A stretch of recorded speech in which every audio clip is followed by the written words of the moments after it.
नमस्कार। नवदुर्गा की आठवीं शक्ति माँ महागौरी।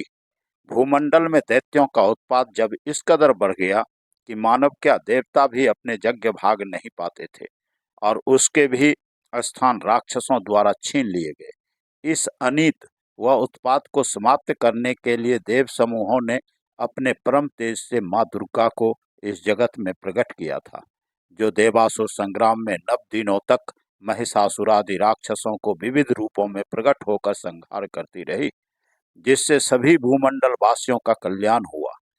माँ दुर्गा भवानी के 8वें विग्रह को माँ गौरी के रूप में जाना व पूजा जाता है। इस 8वें दिन यानी अष्टमी का महागौरी के रूप में प्रकट हुई है।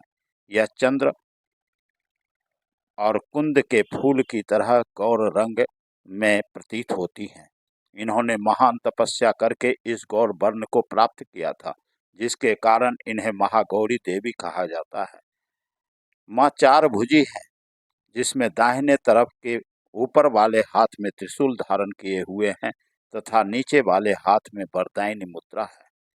बाएं तरफ वाले ऊपर के हाथ में अभय मुद्रा को धारण किए हैं तथा नीचे वाले हाथ में डमरू को धारण किए हैं। यह वृषभारूढ़ है, अर्थात इसका वाहन नंदी बैल है, जो अति पराक्रमी और धर्म की प्रतीक है। माँ गौरी ने कठिन तपस्या करके भगवान शिव को पति के रूप में प्राप्त किया था, जिससे इन्हें शिवा भवानी भी कहा जाता है।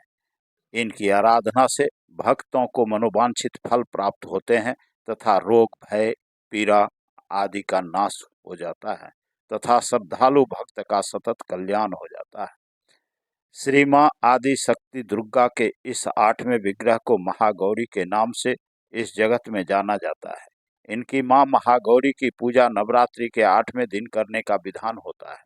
इनकी पूजा अर्चना से पूर्व जन्म के संचित पाप भी धुल जाते हैं, अर्थात अपने कल्याण हेतु व्यक्ति को इनकी पूजा करनी चाहिए।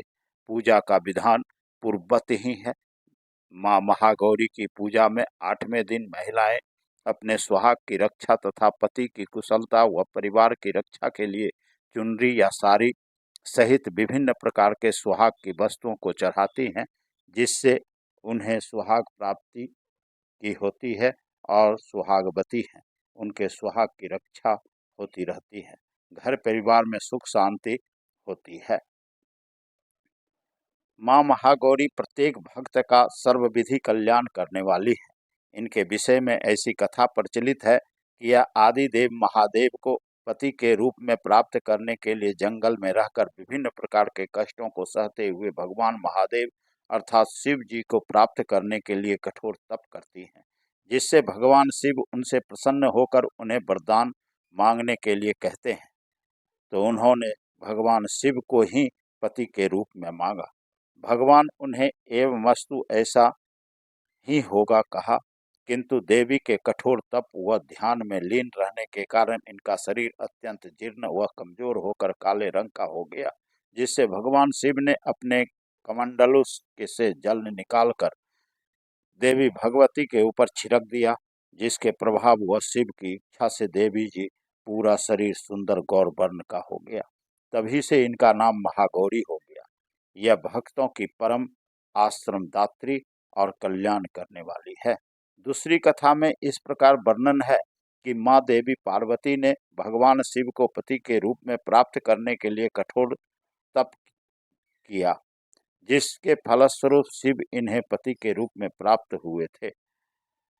एक बार की बात है कि माता को बातों ही बातों में शिव जी कुछ कह देते हैं, जिसे वह मन से ले लेती है और कई वर्षों तक तपस्या में लीन रहती है।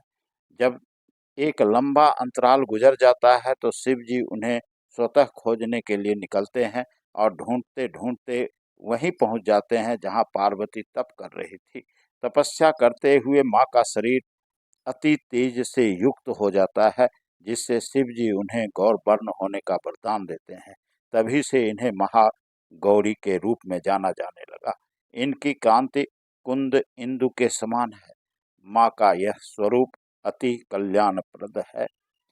माँ महागौरी के अनेक मंत्र हैं, जिनमें प्रमुख रूप से यह मंत्र है, जिसमें माँ की कृपा प्राप्त होती है और भय दोष समाप्त होते हैं तथा आश्रयहीन को आश्रय व घर प्राप्त होता है तथा सौभाग्यशाली स्त्रियों को मनवांछित पति की प्राप्ति होती है। इस मंत्र को ऋषियों और विद्वानों द्वारा जपा जाता है।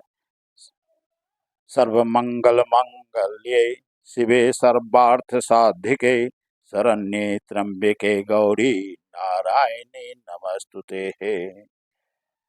माँ महागौरी का ध्यान, आवाहन, पूजन, स्मरण श्रद्धालु भक्तों का सभी तरह से कल्याण करता है, जिससे उन्हें जीवन पथ पर दुख व पीड़ाओं से मुक्ति प्राप्त होती है, जीवन धन्य हो जाता है।